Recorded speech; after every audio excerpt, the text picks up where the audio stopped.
All right, welcome back to another episode of the School of Poultry. And today we are discussing something very interesting, an interesting topic we have here today. And we will be talking about managing chickens during the rainy season. And it's quite a challenge for a lot of people when it comes to the rainy season. You see, I even have a couple of farmers that just go out of operation because it's raining season. Yeah, most of them are actually small scale farmers, and we have a couple of them on the channel. Okay, so people go off season, they go off the business just because it's raining season. So it's quite a challenge, and I think it's one of the things that if we understand well how we can manage the birds during this period, then we'll be able to do exploit even when it is raining, because of course we still have to feed the nation even in rainy season. Okay, so we are talking about managing chickens during the rainy season, and I want to welcome everyone who is joining the stream. Okay, thank you. Wow, Mr. Oluyemi came in early today. Okay, so thank you for joining us today. Managing chickens during the rainy season, it's a challenge for a lot of people. Even for those who quite know how to manage it, it's still a challenge. You're still trying to get a grip of the whole operations on the farm so that everything is still going smoothly. So we need to talk about it. Okay, so we are just going right into it without wasting time. All right, so if we say we are managing our chickens during the rainy season, then what are the things we should consider? I would like to start from the litter, and we can call it the bedding as well. So we're going to be starting from the litter quality. The quality of your litter is not how much you bought it actually. It is how efficient is that litter that you are using? How dry is it? Because the litter is supposed to absorb the moisture that is coming from the poop of your chickens. It's supposed to absorb it, and it's supposed to serve as a comfort zone. It's supposed to cushion the floor and serve as a comfort zone for your birds. So if the quality of your litter is poor, for example, some people don't store their litter material, maybe wood shavings, for example, they don't store it well, and when it rains, excuse me, when it rains, it gets wet, and when it's time to change the litter, the ones that have been messed up by the chickens, they still go to the wet ones and bring them in and just pour it there, and the birds start to poop on it, and after just 1 day or two, it's beginning to get wet again. So the litter that is supposed to first absorb moisture from the feces is already loaded with moisture, so it's filled up already. So the litter quality has to be there. You need to consider it, especially during this rainy season. You can joke with it. It's not good that you joke with it, but you may get away with it when you joke with it during the dry season, because even the hot temperature around may be enough to dry it even after spreading it on the floor for the chickens. But during the rainy season, it's a no-no. And also the depth of your litter. See, there are some things that you can get away with during the dry season that you would not be able to get away with it during the rainy season. If the depth of your litter is not good enough, we say you should use maybe up to 6 inches of depth. Not many people can do that because of the scarcity of the commonly used bedding material, which is wood shavings. It's scarce, and where it's available is actually expensive. We buy it, you can buy it for as high as 700-800 naira per bag in some places. So to achieve that depth of 6 inches may be something that is not feasible for some farmers. However, you should try at least to get to 4.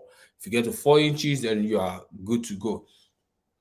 So the depth, I'm going to be showing you a short video after now, so I'm going to be showing you a case study, so you know that this thing that I'm saying is actually very important.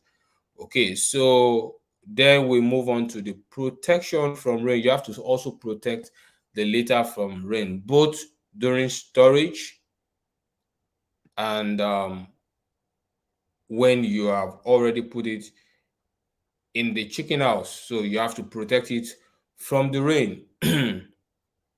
And then the frequency of replacement. A lot of people ask me from time to time, they say, when is the right time to change the chicken bedding?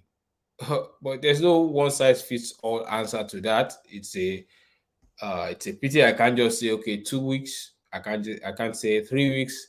I can't say 2 months. I can't say 6 months. Whereas all these would have been perfect answers for some places and for some situations. So, like, I know of occasions where you may not even have to change your litter for 6 months and you're fine, especially for the layers when you're brooding layers and you want them to get into point of lay. For the 4 months, you can go without changing the litter, and in some cases you have to change it at least once. So like that, we have to understand that this thing is a matter of when it is due. So you should know when it is due. When your litter is due, you should know it about from the ammonia that comes from it, because when the litter is wet and the temperature is even humid, before long ammonia is built up and it begins to choke the birds. Occasionally, when you get into the chicken house and you are serving the feed, you are giving them water, you begin to inhale it, and before long, you also will perceive that choking smell of ammonia. So, whenever the house is choking, you might have been hearing about ammonia, ammonia, ammonia. You're like, okay, what is ammonia? Whenever you enter the chicken house and you go close to the litter, maybe about 2 feet away from the litter, and you can perceive the ammonia, you feel discomfort, you feel a choking smell.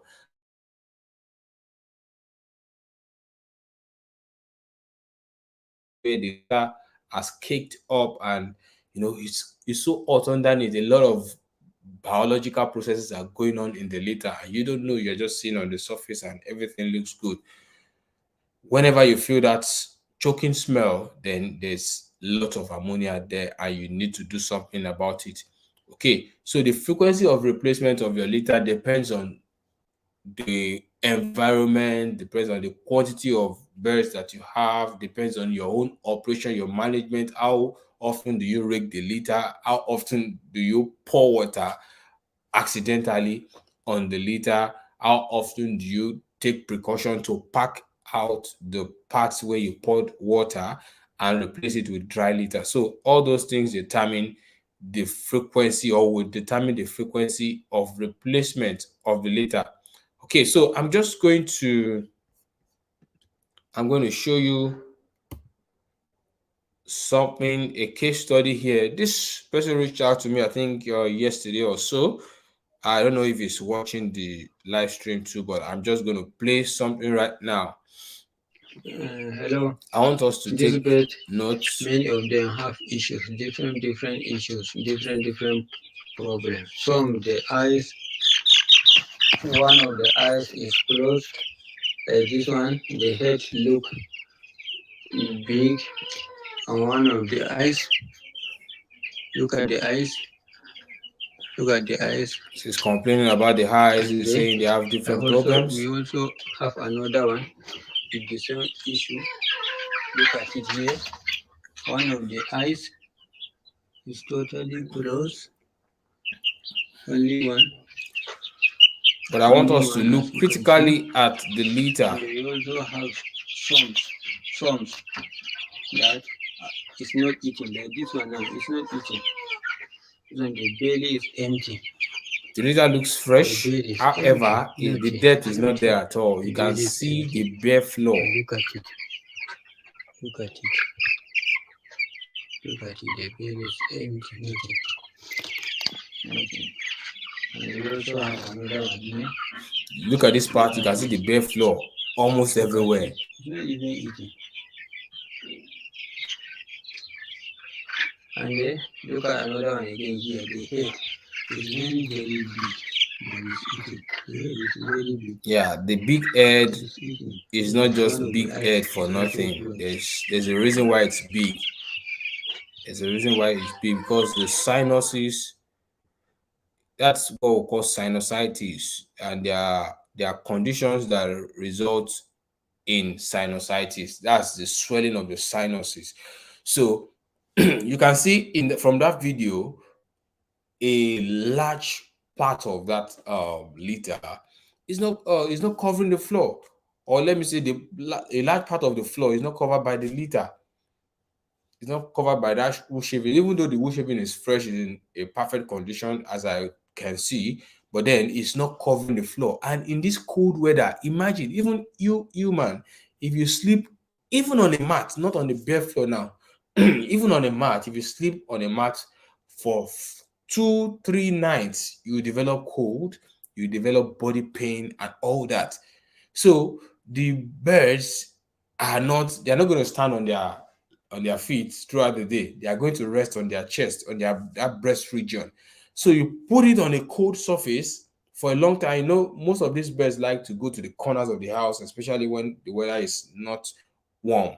When the weather is cold, they like to go to the corners of the house, and it is those corners that are mostly bare floor, and the litter is not covering the floor properly in that area. So they go there, they lay down on the litter on the floor, not even litter now. They lay down on the floor for several hours, maybe period of from the hour of 7 p.m. to God help them, there's no light, they have to sleep. Wow. They're going to rest on that bare floor that is cold for several hours. And you say they will not develop cold. If you can listen clear carefully to that video, you can hear some uh, chesty sounds, and I believe that those birds have CRD. They have chronic respiratory disease, and you see the swelling around the eye is also associated with CRD. So they could just be battling with CRD, and that's what I told the farmer actually. So it's important that the litter is thick, it is high enough on the ground. If you make the mistake of making it a bare floor and they are resting on it for several hours and a couple of days, before long, there's going to be issues on your farm, and you don't want that issue. So let's try as much as possible to adhere to what I have said. Okay, let's try as much as possible to make the litter the quality of the litter should be there. It should be dry, it should be dry, and you should use a material that can absorb moisture. Then don't use sawdust, preferably don't use sawdust, use wood shavings. Older birds can still cope with sawdust, but it's better to get wood shavings. That's the wood chips, the bigger particles. All right, so the depth, very important. Make sure it is up to 4 inches or more, and then you protect it from rain. If you have to use the side cuttings, if you have to use the side cuttings, and where you are storing it also, you keep it well. Hello. All This right, bed, so many of them have we issues, different issues. okay, so we are quickly going to address diseases now. Okay, we're going to address some diseases that you may see during the cold season. Some diseases you will see during the cold season. All right. And one of it is fowl pox. Fowl pox, apart from the fact that it would spread, or apart from the fact that the virus is more rampant during the cold season, you should also remember that it is spread by mosquitoes. Mosquitoes will not cause fowl pox, but mosquitoes will transfer it from one bird to another. So if peradventure maybe the virus gets into your farm in one way or the other and gets a bird, the bird is infected now. In the cold season where there are lots of mosquitoes around, you have a lot of water spots around you, and the mosquitoes are just breeding in large quantities and their population is increasing. The tendency or the probability that there'll be a mosquito bite on the infected chicken and it will be transferred to the uninfected chicken is very high in the cold season. In the warm season, where everywhere is dry, mosquitoes don't really they are not really much. Their population is not much around your chicken house. So This is something you might want to watch out for, especially in chickens within the ages of 5 weeks upwards. You can begin to see fowl pox in them. I know we have two types of fowl pox. I don't have to go into the details of fowl pox symptoms and all that, but we have two types. We have the dry one and we have the wet one. The dry one, it is noticeable around the eyes. You see those black nodular spots. Uh, they are what tells you that okay, this might be fowl pox. All right, so that's that. And also cholera. Cholera is a bacterial disease. It's not a virus. It's a bacterial disease, and this also thrives well during the cold season, during the rainy season. So you want to watch out for all these. You want to make sure that your environment is clean. The fact that mosquitoes will be abundant in rainy season does not mean that you should not say, oh God, I don't have anything to do about it. You have something to do. And the things that you can do include making sure that your environment, the surrounding of your farm is clean. All those stagnant water, you make sure that you get them out of the way. If you cannot evacuate them, you may have to drop oil, maybe engine oil. It can be used engine oil just to break the cycle so that they don't reproduce at a fast rate. So you do all that is possible. Then cholera, you watch out for infections. You watch out for infections. You also try to double your protection against rats. You don't want rodents to get into your chicken house because they will also transfer a lot of these bacterial diseases. Also, aspergillosis is common during the wet season. Aspergillosis is that, I think I talked about it. I compared it with CRD, and I want to believe it was a live session. So aspergillosis is a brother to CRD. It's a respiratory. It's mostly respiratory. In the symptom is mostly respiratory. They open their beak and they are trying to breathe. They intermittently stretch their neck, try to open their beak to breathe. So you need to watch out for these. And for some people, it might be just be that you have to use preventive doses of drugs. If you are given to antibiotics, you might have to give preventive doses of antibiotics so that the birds don't just come down suddenly and you now start to treat, because prevention, they say, is better than cure. You don't want to start to treat the disease when it has gotten the best part of your birds, and growth is not something you are even expecting at that time. You want them to just get better before you start thinking about growth. So CRD is another thing. And then Newcastle disease. Yeah, growing up, I got to understand, especially the Yorubas believe, I don't know what other tribes call it. They call it lukuluku. It means, yeah, they refer to Newcastle disease as lukuluku. They say during the rainy season, lukuluku is rampant. Birds are just turning their neck, and that turning their neck, we call it collie, and it is actually torticollis. So Newcastle also is rampant in the rainy season, as well as salmonella. A lot of diseases are actually rampant, but your own way of preventing it might be to use preventive doses of drugs. But more importantly, we should keep our environment clean. We should be uptight with biosecurity. Or the feed that you can get once, if you have to get maybe 40 bags of feed, or 120 bags of feed, or just 4 bags of feed, depending on your skill, what you can get once, don't go and get it 3 times. Try to minimize your chances of bringing diseases to the farm. Excuse me. And also take precautions. Make sure that you change your footwear, or you dip it into the foot dip. Change your wares, the wares you bring from outside of the farm. As you're entering the farm, ensure that you change it. Ensure that you switch to the one you use on the farm. And all these precautions, I have talked about biosecurity extensively on my YouTube channel, and I occasionally touch on it, but it's something that you cannot overdo. You can never overdo biosecurity. Who among us here will tell me that you rats can never enter into your chicken house? is one of the challenges that we'll still face. Most of us are not able to rat proof our chicken house, and it's actually possible, but maybe most of us don't want to invest in the business enough to be able to get this evil. Am I allowed to call them evil? But then to our business, they are evil. So to get them out of the way, it is possible to actually rodent proof your house, your chicken house. There are special nets that you can use that even the small rats will not get in. All right. So all those things are very important. And I think my slide is missing a part. I don't know why. I don't know why, but I think I'm missing something here. Must have been a mistake. Okay. I'm supposed to talk about the housing. The housing.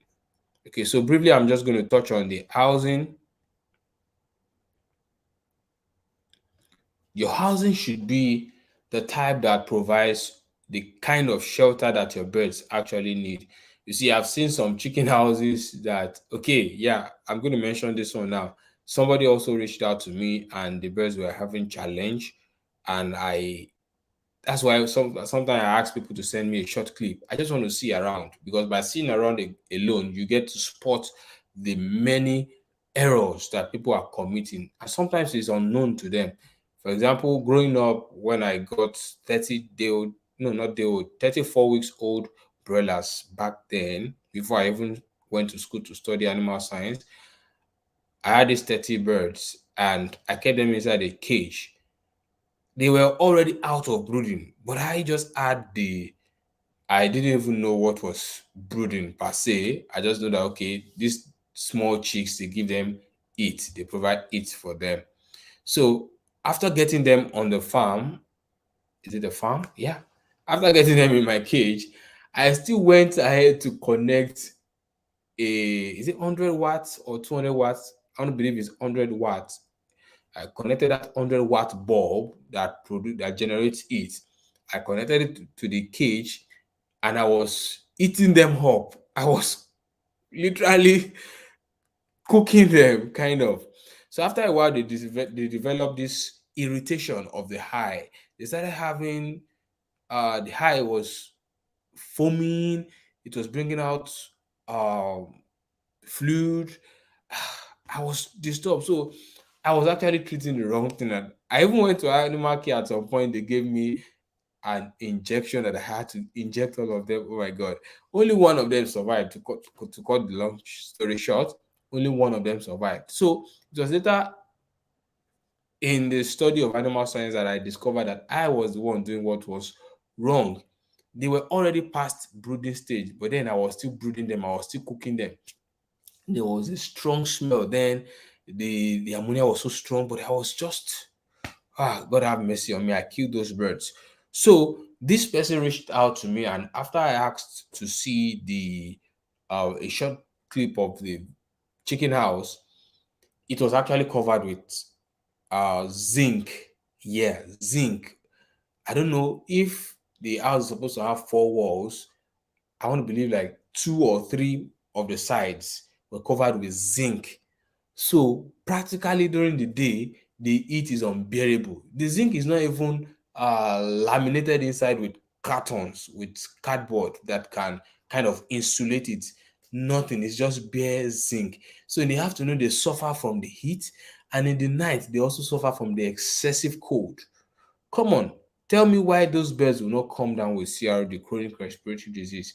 Already stress alone, whether maybe you are changing the litter and you trouble them so much, that stress alone can trigger the mycoplasma in their system to start coming off as CRD. So there's a lot of errors that will commit in the housing, and it is important that that housing should be comfortable. And part of the housing is actually the litter. I just decided to bring out the litter out of it, and unfortunately, I think I lost the slide. I don't know how I got to delete that slide accidentally. Okay, so it was supposed to address the roof. So your roof design should be such that the tip of the roof extends beyond the wall significantly, not just a little overlap. No, it should extend as much as 2 feet, preferably. If it extends as much as 2 feet, then it's going to protect the house from rain. Also, the orientation of the house is very important to protect the chickens from sun during the day. So, but because we are emphasizing on the rainy season, it should protect the house from rain so that when the rain is coming from the side, it doesn't just easily enter into the chicken house. And that's one of the reasons why your the skirts of the house, that's the two coach block, yeah, is important. That two coach block that you put at the base is also very important. So that serves to also deflect the rain from the lower part of the house. And that the environment, the surrounding of your chicken house, is good that you cement it.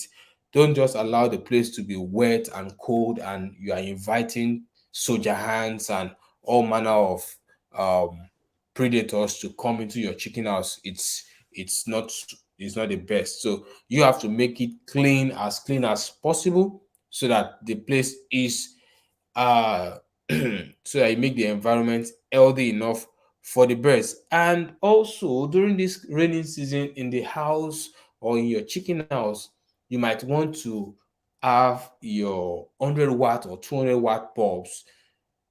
I just wish that we had good electricity in Nigeria. And for those who are watching in the other parts of Africa, I don't know if you have good electricity, but in any region in the world where we have good electricity, it's no problem at all. But for us, we might have to, burn fuel and all that. It's just so it's just so sad that systemic problems are hard to fix individually. Okay, so you might want to have those bulbs that you suspend in your chicken house so that it generates heat over your birds. And there's a cogent reason why I'm saying this. The reason why I'm saying this is that during the rainy season, your birds will be using a lot of their feed to generate heat, to generate warmth, to take care of themselves. So they'll be eating more. They'll be eating more during this period.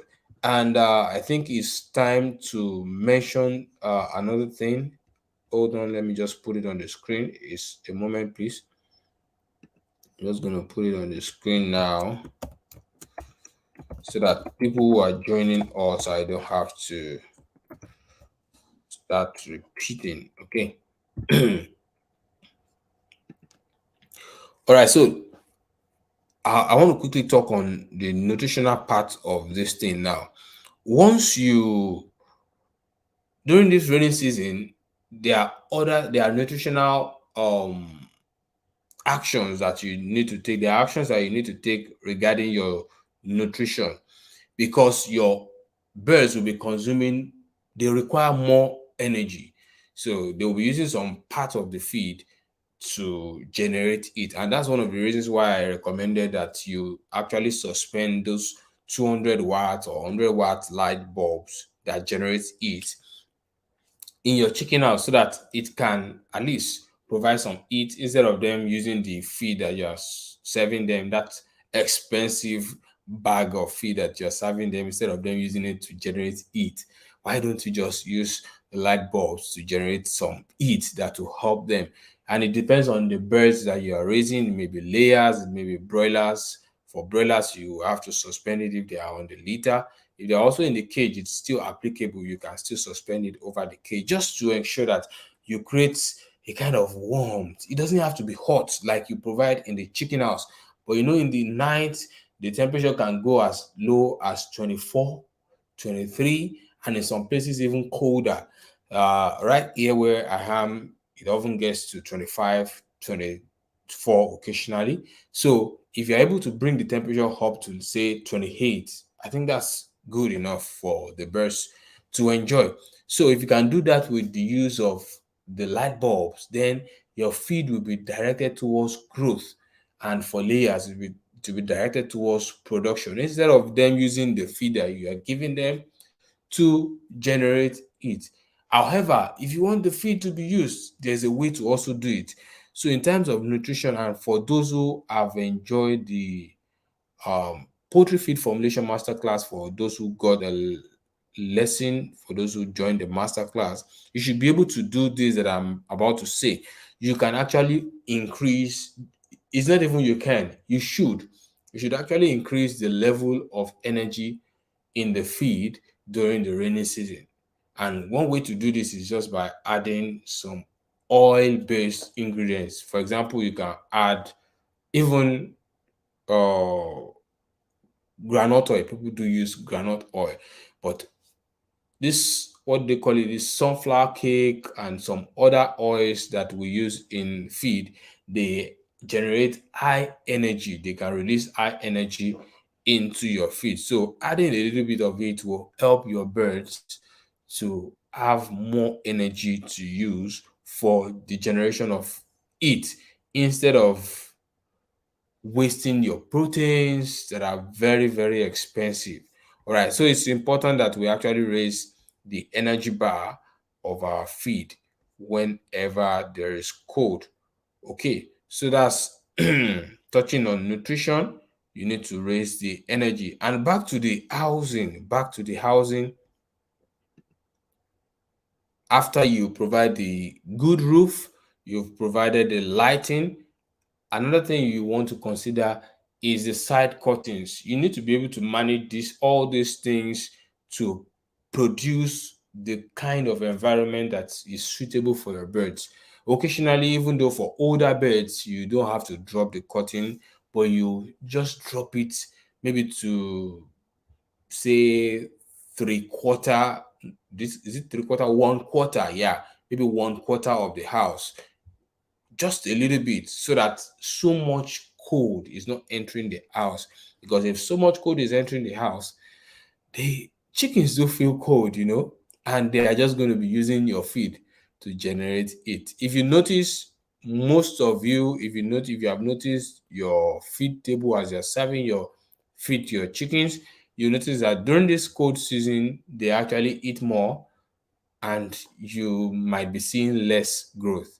Okay, so it's because of the cold. They have to compensate for that heat. They have to compensate for heat, and in most cases, where you are not doing the job, don't forget, I always say it, and it might just be the most important thing in my teachings. If you can provide by yourself, provide the comfort zone for your birds, then they don't have to work for it, and all they will be doing is just focus on producing for you, producing eggs, producing meat. So if you don't provide those that comfort zone, then they are just going to use your resources to provide it for themselves in the way they can. And sometimes they can't even do it efficiently. So they may just develop a sickness and they may die. So, but in the best case scenario, they will do it for you and use your resources, and it's a waste for you. All right. So I think that's that about. We've touched on housing, we've touched on the nutrition part of it, we've touched on the diseases that are common. We can't run down through the entire list, but we have mentioned some of them, and it's important that we take them serious. It's important that we actually learn from this thing and make correction where necessary. All right, so we might just be getting to the part where we take questions now. I think that's that about that. If we have listened carefully, we would know by now that there are things you can actually do, that even during the rainy season, you can still produce excellent results with your birds. You can still get them to grow fast. You can still get them to lay good eggs, good number of eggs. You can still get them to be healthy. All those diseases do not have to come to your farm. But importantly, you have to be strong in terms of biosecurity, because all around you might be hearing the noise. You might be hearing that people are actually going through that situation. People are actually passing through that disease challenge on their farm. So you have to be uptight in your farm practice. Okay, so I'll be entertaining questions now, and I want to say thank you for everyone who joined. Okay, Yeah, lots and lots of familiar names, and I appreciate you all for joining. So we'll be taking questions now. Questions from everyone who has questions. We are waiting. And as always, please don't leave this live stream without clicking the like button. It's important for the channel. Ensure that you click the like button so that YouTube tells other farmers, come on, something is happening here. DIY Agric is doing something. And in case you're joining for the first time or you are yet to subscribe to the channel, this is DIY Agric, your number one animal scientist and your poultry success partner. So this is that guy that is concerned about your success in poultry farming, and it will be good if you just click that subscribe button and maybe click on the notification bell so that you get notified when we have other videos and even live sessions like this. Okay, so thank you all for joining and welcoming questions right now. Yeah, thank you for this question. It's a wonderful one. Is it advisable to pad inside the roof of the chicken houses? Yeah. Insulating the house is actually good for both the cold and the hot season. So the roof should be as neutral as possible. It should not add to the heat. It should not add to the cold. The if you use what they call it, if you use whether aluminum or zinc, they are both cold. They are both cold, even though zinc is colder. So they would in some way add to the cold that is entering the chicken house. So if you can insulate, it is actually good on all sides. Insulating the chicken house is good on all sides. Slates are better actually. Slates are better with both cold and heat. Even when it's raining, if you use slates, the birds don't get scared. They don't. The rain does not startle the birds when you use um slates, or what we call, is it asbestos. So insulating is a good idea. I've actually advised people to insulate, and some of them are even on the live stream here. And I made a post on Facebook one time. I saw the picture. Somebody insulated the house, and I actually made a post on it, and the post actually got traction. So it's very key. If you can insulate your chicken house, the roof of it, and it's good. It's a good one. Okay, is it advisable to use netting for the prevention of mosquitoes? It's it's um it's expensive. It will be expensive, but that's not even it. That's not the point. The point is it's going to reduce the ventilation. Have you noticed how uncomfortable you may feel under a mosquito net sometimes? So the flow of air will be reduced. Yeah, to be reduced, even though it's net, but then you have cut the amount of air that is going in and going out. But that aside, the most important thing is to make sure that there are no breeding mosquitoes around the chicken house. And it's possible. One of the ways to do that is to make sure that maybe like um 4 feet away from the wall is cemented. If the house around your chicken house is cemented, or if the floor around your chicken house is cemented, then you can now go further and take care of the maybe the grass or the bush around it. But make sure there is no stagnant water around your chicken house. That would make a big difference, actually, to make a big difference around your chicken house. And there are also natural enemies or natural um elements that you can use. You can spray some plant extracts that will discourage or chase away mosquitoes from around your chicken house. And neem is one powerful one there. And I know if you research, there's still more, But most importantly, let's just try to reduce the amount of mosquitoes around. It is possible. Let's reduce the grasses, the wastes around, or the rubbish around. Let's reduce it, because even inside a small can alone, if you check it, most times if you go there during this rainy season, maybe there's a can that is just lying there. If you go there and check it, you see mosquitoes flying out of it. So if you remove all those rubbish and make sure everywhere is plain and clean, then mosquitoes will not thrive that much. Sometimes it is not about getting them out 100%. It may be difficult in an open house system. So sometimes it's not about getting them out completely. It's mainly about reducing the load. Because sometimes when you are even exposed to mosquito bites as humans, you may not come down with malaria immediately. But once the bite is much, the load is higher. And similarly to our exposure to bacteria around us, sometimes maybe you just add, how would I put it? Maybe you just went out and took water from a place. You may not come down with typhoid, but if you spend 3 days camping, you may come down with typhoid. So sometimes it's about the load. Your body might be able to deal with it when it's just a slight exposure. But once the exposure is much, then it weakens the immune system and you just you just succumb.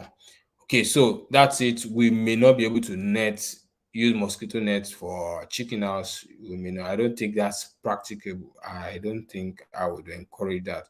But if I see it tomorrow and it works fine, I would also adopt it. But currently, I don't think it's practicable. Okay.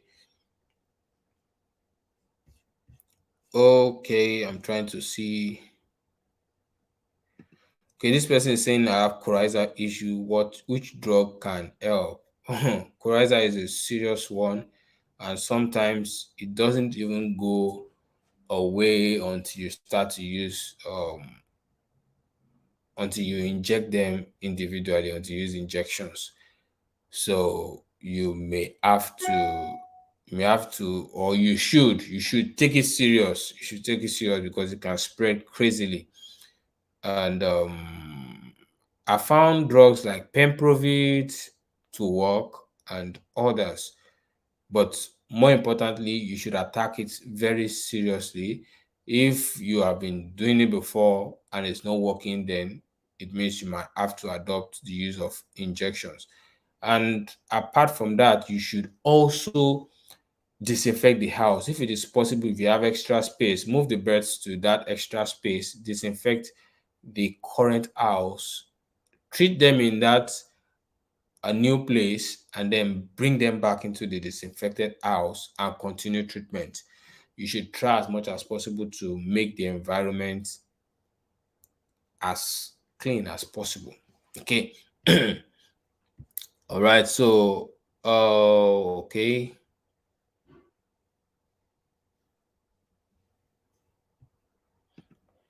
Okay. This person is also saying, thank you very much. I can relate it to my birds.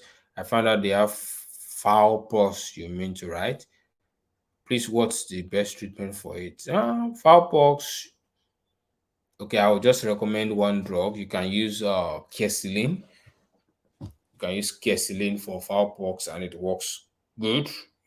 I think the likes of Pemprovit also works, but you should use quercetin if you have access to it. It's a drug by Animal Care, and it works well. Okay, some of us will be wondering how come this man is mentioning synthetic drugs. I thought you are an advocate of organic poultry. Yeah, we do all the way. We consult for clients who are not running organic poultry practice on their farm. So the knowledge has to be there, it has to be broad. Okay, so what are we getting again? Please, what kind of, okay, this is quite interesting. Good evening to you, boss. Please, what kind of broiler will you advise during this period? And also, can we hang our farm clothes inside the chicken house or outside? Actually, you should have for the farm clothes. Actually, you should have a changing room. That's the best. You should have a changing room. But then, if you are going to hang your farm clothes anywhere, it should be inside. If you don't have a changing room, if you're going to hang it, the one you use in the farm or in the chicken house, you should be inside. So once you want to use it, just stay at the entrance, get it and get into it. Okay, but the best thing is to have a changing room, a place where you drop the clothes you're bringing in and you move ahead to get the fresh clothes that you are wearing for the farm activities or for the chicken house, for the particular chicken house. Some people have different clothes for each pen, different clothes for each pen. So as you are getting in, you change in to that clothes and you also wash yourself. Yeah. That washing yourself is important. It's not just about the clothes. You also need to wash yourself. Okay, I think there's a question preceding the clothes. Okay, which broiler? I talked extensively on the breeds of broilers that we have. I talked about the Cop 500, the Ross 308, the Herbal Acres, and the qualities of those breeds. Yeah, they are still in my head. Ross 308 actually is not really tolerant to eat, but does well during the cold. So rusting rate would have just been the automatic answer to that. But then you also need to focus on some other parameters, some other factors. What about the current performance of that archery that you are considering? Are they doing well? If you are not doing well, you don't just say because they have a particular breed, you go with them. So you need to consult your maybe the I don't think the actual will say our best are not doing well. So you need to consult a vendor who might be supplying you or other farmers you interact with farmers on platforms and they'll be able to tell you what the current performance of the archery you are eyeing, what the current performance is. So you should also use that as a guide. Okay, so don't forget if you are in the live stream, make sure you click the like button. Please, we need that for the channel. Please click the like button. Let YouTube know that something important is going on here, and we are engaging farmers and making sure that everyone is a success in this business. Okay, so how much chicken can? Okay, this question is not really straight. How much chicken can hold Okay, how much chicken can you hold in a 10 feet by 10 feet chicken house? I believe you have not stated whether it is broilers or layers. So, but if it is broilers, 10 by 10, it depends on how long you want to raise them to. If it is just for the table size, 6 weeks, 5, 6 weeks, then you would just say 10 times 10 divided by, I'm giving you a formula. Just say 10 times 10 divided by, you can say divided by 1.3. And if you are the kind that likes to give them more space, you can say 1.4. So 10 by 10 times 10 divided by 1.3. That's 100 divided by 1.3 or 100 divided by 1.4. 1.4 is more space, 1.3 is okay space. Okay, so and generally during this cold season, you can use 1.3 and you'll be cool. Some people will even use less, but I don't like to use less than 1.3. I like to give them good space. Okay, so that should help you. You know, they say it's better to give someone to take them to fish, teach them how to fish instead of giving them fish to eat. So I think what I've just given you is I've given you the formula. I've taught you how to fish. All right. So what's the difference between coccidiosis and CRD? Yeah, there are two different diseases. Coccidiosis is mostly intestinal. That is, it mostly affects the intestines. Most times it causes the intestine to bleed, and that's why you see traces of blood in their poop. While CRD is respiratory, so it affects the breathing of your animal. It affects their breathing, and it's very terrible. Both diseases are not good. They can kill, but I believe CRD, if not handled well, can kill faster. Yeah, can kill faster if not handled well. So, and both the good thing is that both of them can be treated.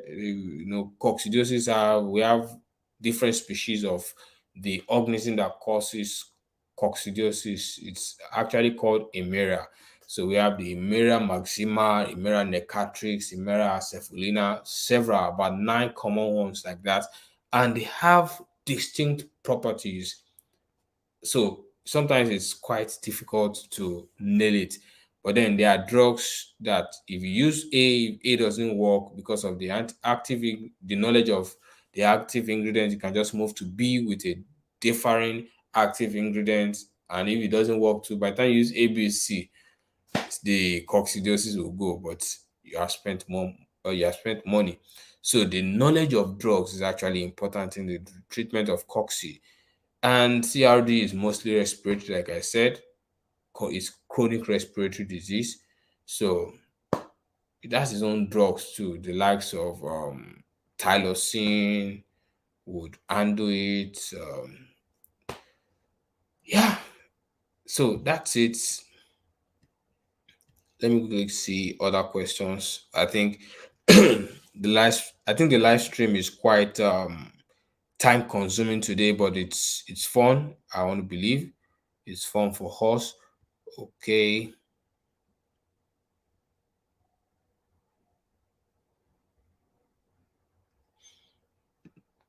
Okay, at 17 weeks, I want to believe this is layers. Yeah. At 17 weeks old, I experienced bird sudden death. I gave them antibiotics and they stopped, but don't know exactly what killed them. What are the possible reasons? Yeah, you have just said it. You gave antibiotics, it stopped. What are the possible reasons? Then they were infected with bacteria, but the particular bacteria, that's what we don't know. But you might be able to trace it with the symptoms that you saw. Maybe, but you call it sudden death. I don't know. If you look critically, you might see a sign. You might see yellowish poop. You might see whitish poop. You might see their pasty butt. You might see some things. But sometimes we are not that uh aware the of what is going on in the birds. There was a time I was working with a farm, and let's say today, I was not the manager then, I was a supervisor. So it was a new manager, and I told the manager, I said, these birds have coccidiosis. He was like, how did you know? I didn't say much. I didn't say much. And after a while, I think after 2 days, the bird started dying. And it was then, and I said, and Okpa said it too. So sometimes some of us see things faster than others, even when the signs are not showing. Once I get to the farm, I try to look at them critically and very carefully. I also went to Kuje in Abuja several months ago. I think it's over a year now. And upon getting to the farm, I just stood like this. I was looking and I spotted a noila bird with a, I think a swollen eye defect kind of. And the owner of the farm was looking at the manager. How come you have not spotted this thing? And it's DIY that's spotting it just now. So it's important. I love to look at birds. I love to study them. I love to know what is going on, because that's actually where the secret is. If you can detect, okay, something is wrong, and you quickly attack it, that's one of the reasons why organic poultry is working for me, and why it will never work for some people. It's not a curse. It will never, no matter how much of the trainings they go through, no matter how rich in knowledge the person who taught them is, it will never work for some people because they will never act quickly. It is on the birds until the birds are like this and dying, until they are almost lifeless, that they will see that they have a problem. Even when they are sneezing and it's just once in a while, they say they are okay, it's just normal. Even human beings used to sneeze and they'll just overlook it. So that's why some people will be losing their birds. If you can pay close attention to your birds and study them to know when something is wrong quickly, then you'll be able to solve most of the problems that may arise. All right, so let's quickly move on to the next question. Let's see how well we can go. The difference between Cobb 500 and Ross 3. Okay, I think I I skipped that. I didn't talk elaborately on it. So Ross would like the cold season. Cobb does not really like. How would I put it? I'm getting this thing twisted right now. Okay, yeah. Ross does not like it. Yeah, Ross doesn't like it, but they will do well in cold season. But Cobb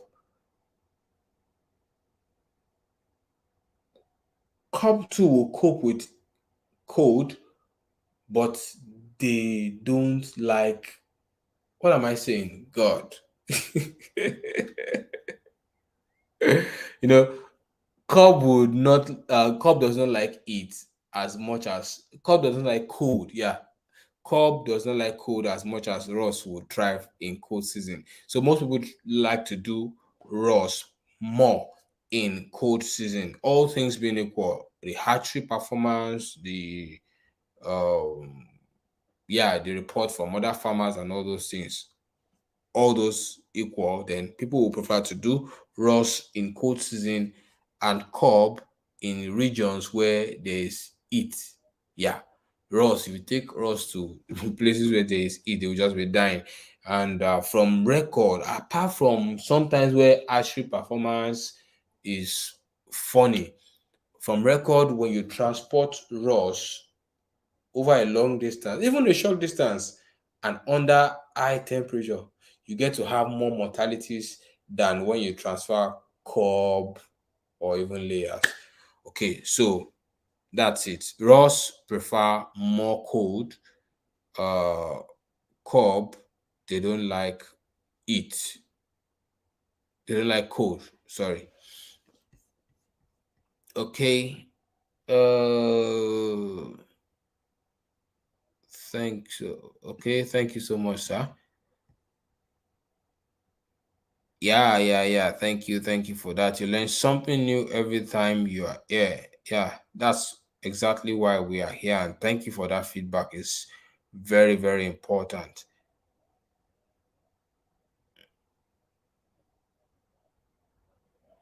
Okay.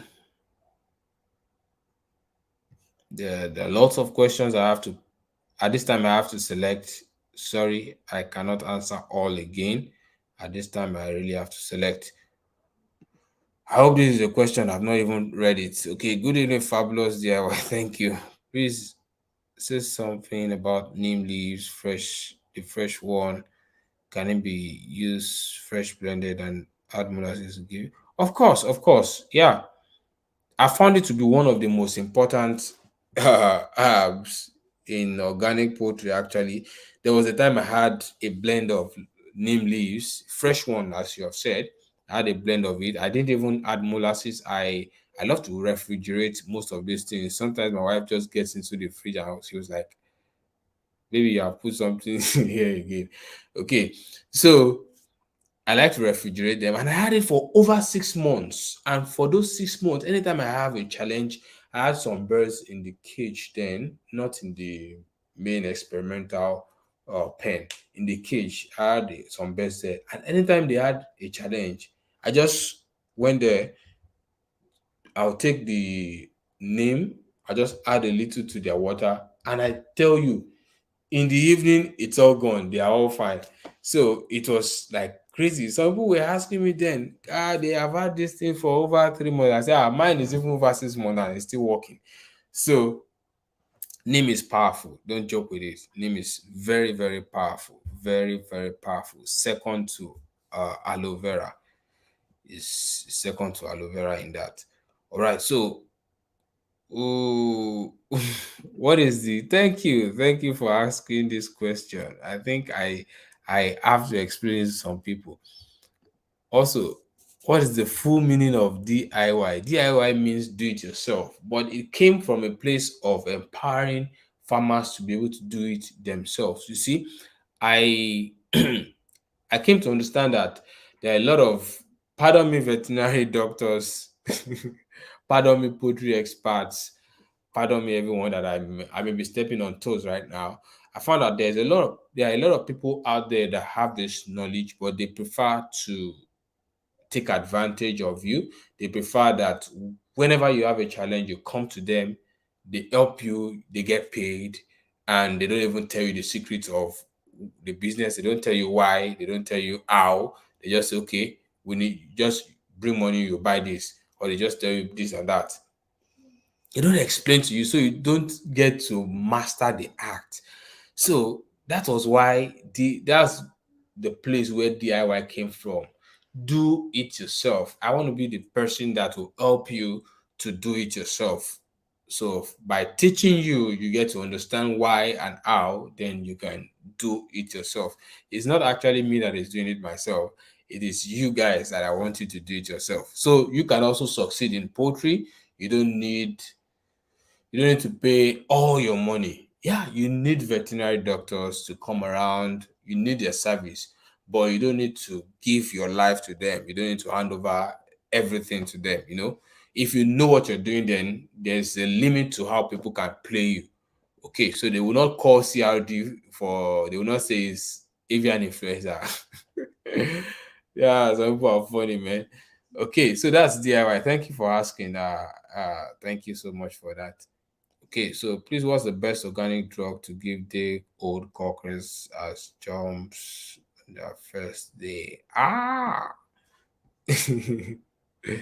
Okay, I wouldn't say best. I wouldn't say best. You just need to understand that you need to help them to relax into the new environment. So I want you to take note of that. You help them to relax into the new environment. You have to motivate them to eat. Yeah.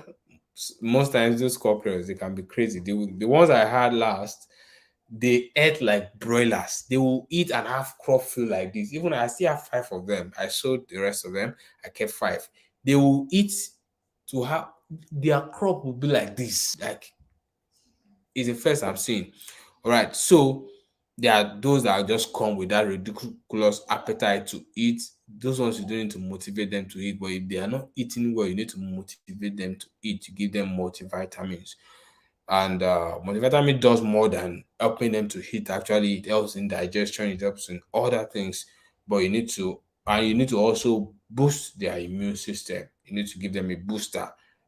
Garlic can be your booster. It works. It's really good. It's an all rounder actually. So you can give them garlic. You can give them coconut water in the first few hours. Coconut water to rest and serve as an electrolyte to help them manage the weather and all that. So there's not much. There's not much. Cockroaches are rugged. They are really good, but it's just that they are too stubborn for me. Okay, so that should be okay for that. Our live session is going to is going to enter 30 minutes, 1 hour 30 minutes today. Okay, so I want to know if it's good for me to give my very organic boost. Just let me get this on. Please, I want to know if it is good to give my broilers organic drug and booster, and also give them commercial drug. Okay, organic drugs. It depends. It depends on what you're doing. It depends. The purpose of giving them organic medication is the number one answer to this. Why are you giving them organic medication? Sometimes some people just give it because people are talking about organic poultry. Does this thing work? I'm going to try it. And that's the reason why they are doing it. So of course, you can do anything. You can give it today and give antibiotics tomorrow. And for some people, it's because they feel it's cheaper.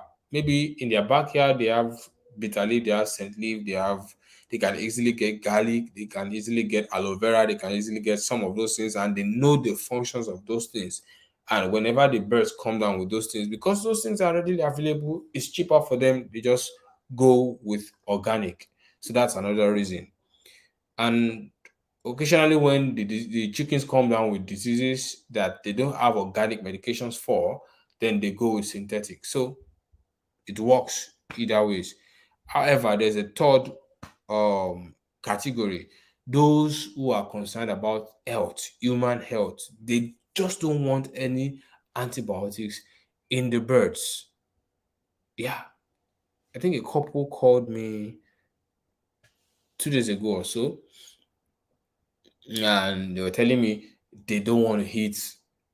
I think most of their chickens they were raising, they are actually eating them, and they said they don't want to eat chemicals at all. So that's another reason. Those ones would not even touch antibiotics. So it depends, but whichever way it works, you can use this one today, but you don't mix it together in the same or at the same time. You don't mix it together in the same treatment because you never can tell what will be the interrelation or interaction or reaction that will happen uh, within the chemicals of those things, because even organic medications are chemicals in some ways. Maybe not in the way that we see it, but they are actually chemicals in some ways, not synthetic. Excuse me. All right, so let's proceed. Okay, brown foamy poop can be cocci, can be worm. So just deworm them if you know it's not coccidiosis. We currently have CRD issue in our farm. We tried all our best to manage it. What's your advice for us? You currently have it. Okay. Yeah. Well, I don't know the drugs you have used. There are some stages of CRD where it's so serious, it's so chronic.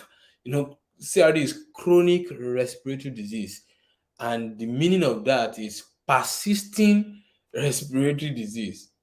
A chronic disease is actually persisting. It wants to stay long. So you have to fight it. So it depends on the antibiotics that you're using to counter it or combat it.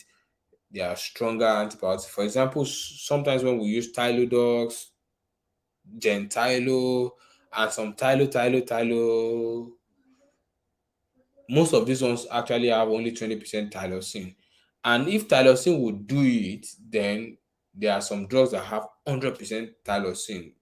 The tylosin based drugs like Tylo, and there are other tylosin based drugs that are 100% tylosin. So you might just switch to 100% and you see a remarkable change. So that might be, and sometimes you just need to use another active ingredient apart from tylosin based.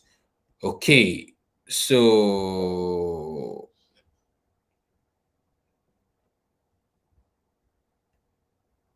this person is asking for the video on broiler breeds. Okay, I'm gonna Okay, try this person is to. asking for the video. I'm gonna try to just bring up the video right now. Okay, you are the one making us to do this. You are gonna pay.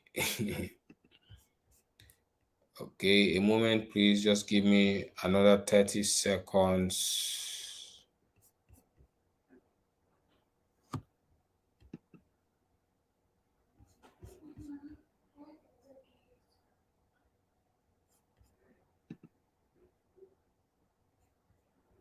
Oh,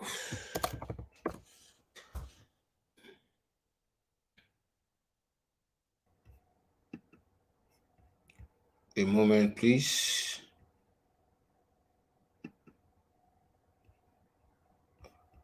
Oops, don't worry. Just eye me on WhatsApp. I'm gonna share it with you. I think I've changed my Google account for the slide, so it's difficult to access my YouTube backend. All right, so just send me a message on WhatsApp, and I'm gonna share with you. I'll leave the. Do I still have the number on the screen? I think I am familiar with your name. You have my number. Just send me a WhatsApp message. I'll share with you. All right, so let's just continue with the questions.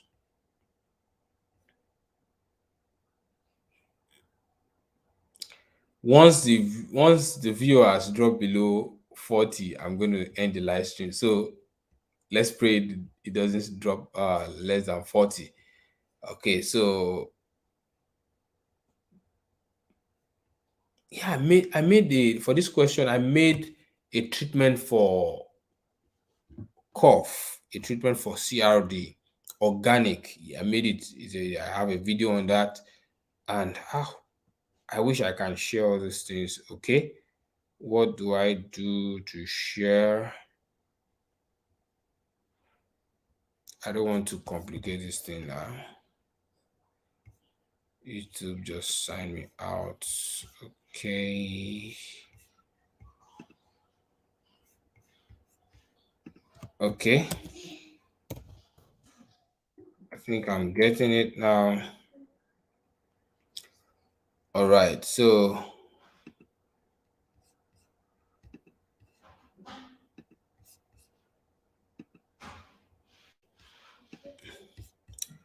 okay, I'm dropping the link for the video on cough right now. I've dropped it, and let me quickly see if I can copy the video on the breed of broilers.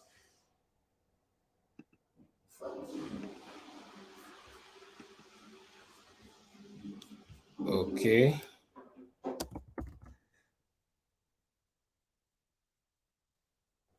All right. The broiler breed video is coming also. And here it is.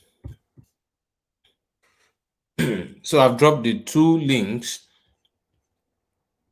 so you should see the link over there. Let me see if we still have other questions. Yeah, we still have a couple of questions. Oh, okay, we've answered that. Yeah, thank you, thank you, thank you, thank you all.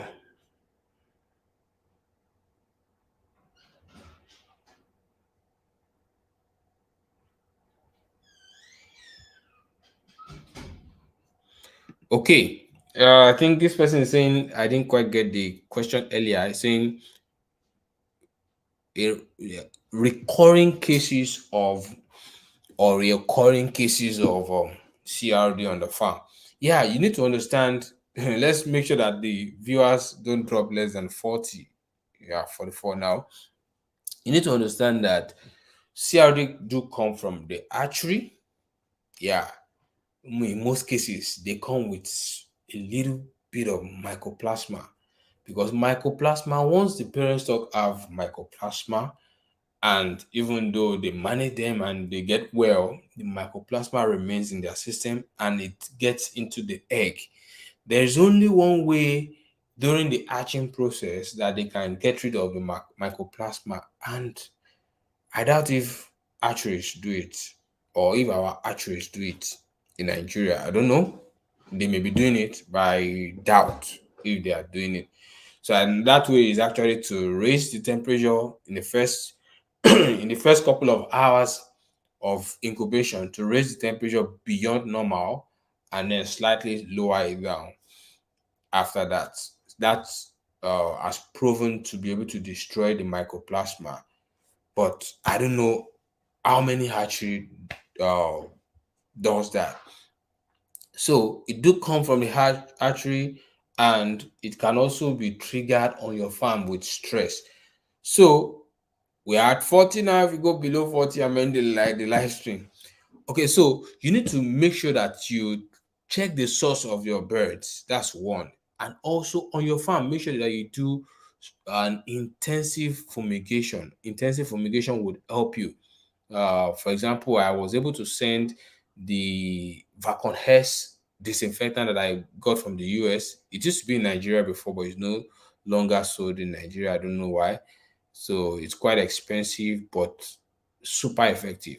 There's somebody who has been complaining about reinfection and all that. I sent it to, and it kind of cleared all those things on the farm. So sometimes the disinfectants that we are using are not effective enough to destroy some of these pathogens. So you may also want to look into your farm and do a kind of strong disinfection of your farm. So that should help. That should help. And for the person complaining about broiler growth, you can just check my growth promoter or series and other. I've done a couple of videos on growing broilers, the things you can add to their water, to their feed, and the management principles, how you need to provide the best care for them, the comfort zone experience for them, and using the best feed that you can get. You don't have to go and you don't have to get a feed that is a rip-off. It doesn't have to be just expensive, or it has to compensate for the price. All right, so I think that's that about that. We really tried this evening, and I want to say thank you, a big thank you to everyone who joined the live session. As many that are still watching, please make sure that you have liked the stream. Make sure that you click that like button. That like button is very important for the channel.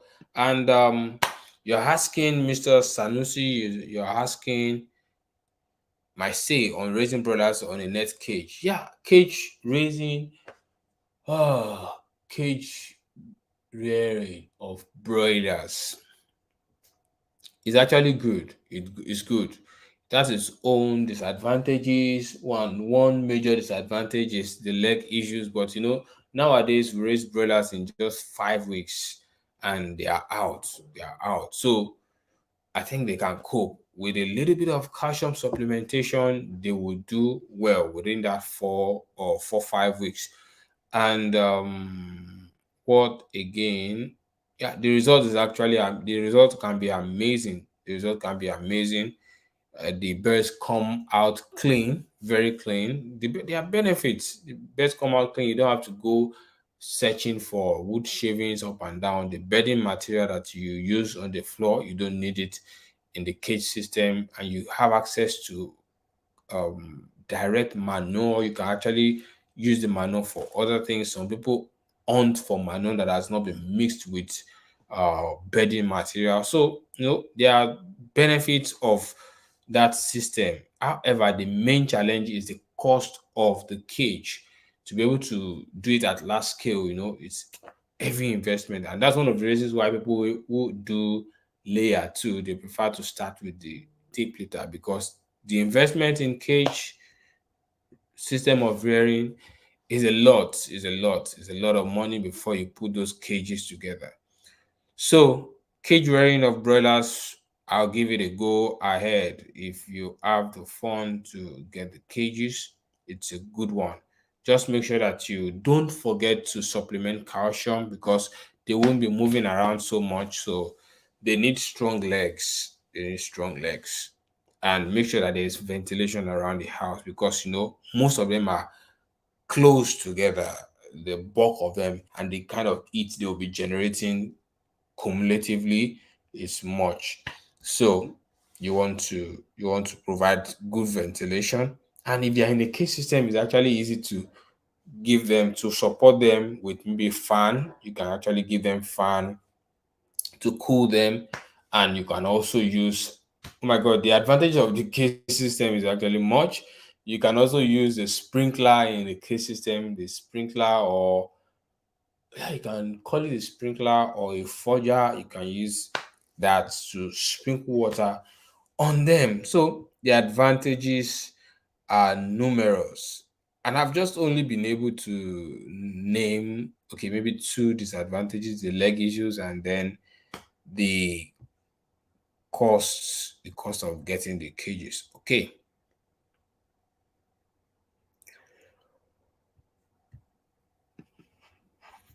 Yeah, I've talked about this. I've talked about this, about whether the archery or your farm, you fumigate and you use a stronger drug. Yeah. Sometimes some batches are just crazy. They just come with cough that doesn't want to go. So there are stronger drugs that you can use. You can use pure tylosin and all that.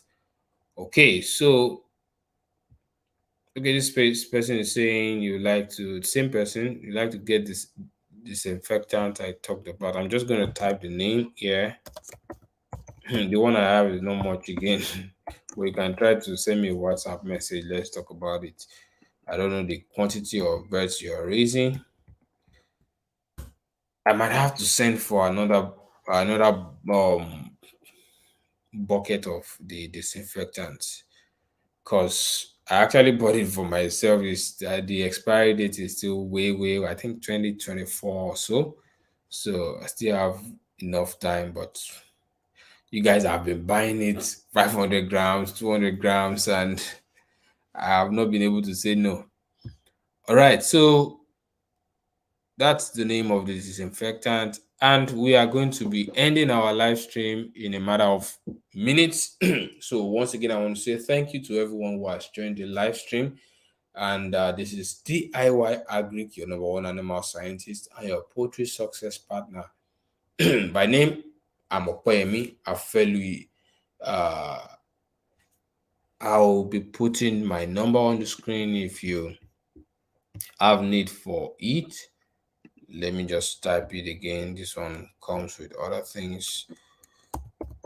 So I prefer WhatsApp.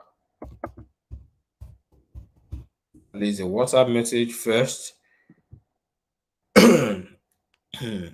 Yeah. All right. So that's the number on the screen 070649533738. That's the number to call on the screen. That's the number to WhatsApp on the screen. So the number is on WhatsApp. If you try to save it and it's not coming up, just save the phone number, relax, maybe give it some 15 minutes, 30 minutes, and check back. Your WhatsApp must have refreshed at that time. And sometimes we just need to close the application and reopen. It should bring up the name. Okay, so that number is actually on WhatsApp, and I so much prefer WhatsApp messages to calls because sometimes, for example, if I'm in a live stream like this, I can't pick your call and you may not know what I will be doing at any given time. So if you send a WhatsApp message, if it warrants a call, then we'll go with the call after that. So please make sure you click on that like button. If you're yet to subscribe to the channel, please click on the subscribe button. And one other thing that is important, I think I talked about using that fish. I talked about using fish, pineapple, and molasses as your immune booster, growth promoter. Is actually is a multitasking ingredient. Is multitasking in your birds. So I actually started the preparation. I think it should be 10 days now. Today's 24. Yeah, we started on day 14 of the month. So it's 10 days now, and at day 14, that should be 28th of June. I'll be bringing it out to show you guys what we have. So, and I'm also planning to start this layers project. I want to raise layers from day old to maturity and film it. I want to show it to you all so that those who are not able or who have not raised layers before or who are eyeing the business of egg production but don't know how to manage the birds from day old to maturity, those who are always going after point of lay and would like to try to raise these birds from day old to maturity, those who would like to understand the ways to vaccinate layers because their vaccination schedule is actually more comprehensive, is more complex as compared to broilers. So those who want to understand all those things would want to join in that. So I'll be bringing in the birds anytime from now. I have the wood shavings saved up. I just need to clear that chicken house. Those birds there, I need to clear them, and I'm quite busy to slaughter them. Maybe I need somebody to come help me do that. Okay, so once I'm done slaughtering them and cleaning the place, then we start to, or we bring, it's not a long process. We just bring in the birds and we start raising the pullets, the layer chicks, the Easter brown, and let's see how much of eggs they can produce for us at their peak. So it's actually going to be an interesting one. It's going to be an interesting one. We're going to be doing it for months. Wow. it's going to be a huge commitment on my part. So everyone that needs me to travel to come to their farm or so, I think we should start doing settling down now before that time comes where I would not want to travel that much. All right, so it's been a wonderful session this evening. We had it for over an hour, almost 1 hour 30 minutes, and we would have to go now. I would have to go now. And I want to say it's been a wonderful time. Thank you all for joining. Please, the most important part of this is that you get what I've taught. And second to that is that we need to get others to know this thing, to know that there's DIY on YouTube. So one of the ways that you can do that, I'm trying to provide the content that will reach out to others. But one of the ways that you can also support the channel is to click that like button. It doesn't cost you anything. Just click the like button. And if you're here to subscribe, make sure that you hit the subscribe button. So that will be it. We've talked about, okay, maybe a quick recap for those who joined late. Let me quickly go through something now. Okay, so we've talked about yeah, talked about how you can help your birds, how you can manage them during the rainy season. the from the litter, we talked about the quality. It has to be dry, it has to be something that can absorb a lot of moisture. Then the depth of it should be about 4 inches to 6 inches. If it is deep enough, the birds will not be laying their chest, their breast on the bare floor, which is usually cemented and it's cold in the night. So you don't want cold to enter into them and give them respiratory diseases or respiratory issues. So you also have to protect the litter from rain, rain that is blowing, and then rain in the place where you study, because some people store their litter carelessly, their wood shavings carelessly, and when it's time to use it, they still go and pour down the wet litter. So it is not good. And the frequency of replacement should be according to uh, the time when it is due for a change. Hello. Where This I use bird, this case study many of of this them have person who issues, has birds different with issues, issues, but then different there are a lot of problems. Some a lot the of the part eyes, of the floor are bare, one of the no wood eyes. shavings there. So we talk about the common diseases during the cold season. Mosquitoes are rampant, and even though mosquitoes don't cause fowl pox, but they can spread it.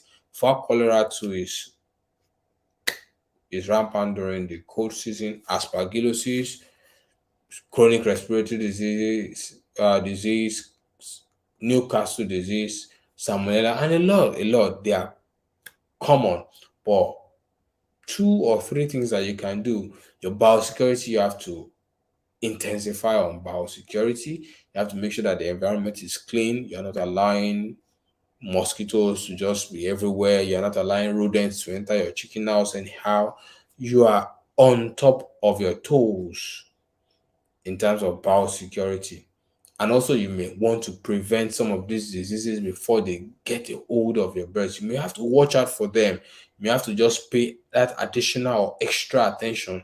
You may have to spend 5 minutes more after giving them feed and water. You don't just feed them and go. You may have to study them, because your ability to detect the diseases early and treat it would actually help you a lot. So I think that's that. And we talked about housing, how you might be able to help them by providing some warmth, maybe using that 200-watt bulb and all that.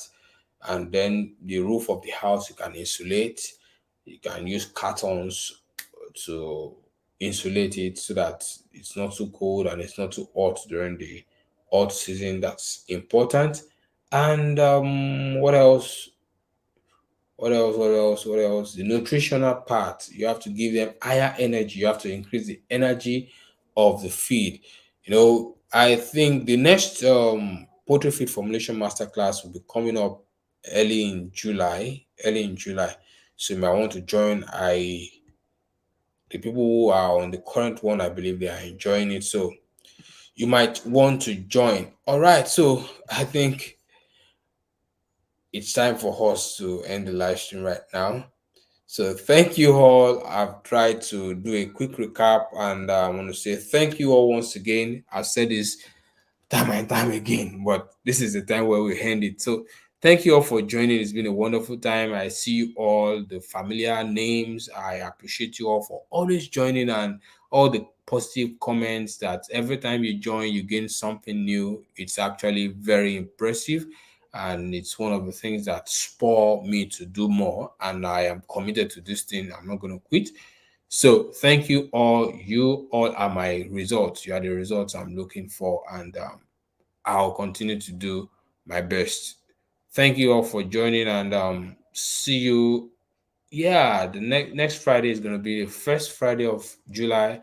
I will not be having the live session, but between now and then, we are going to be having lots and lots of videos on YouTube by God's grace. So you can expect more videos to come out next week. Yeah, this weekend we may not be able to shoot another video, but latest by Monday, Tuesday, you should have one video, and we'll keep connecting and helping you to succeed. Once again, this is DIY Agric, your number one animal scientist and your poultry success partner. So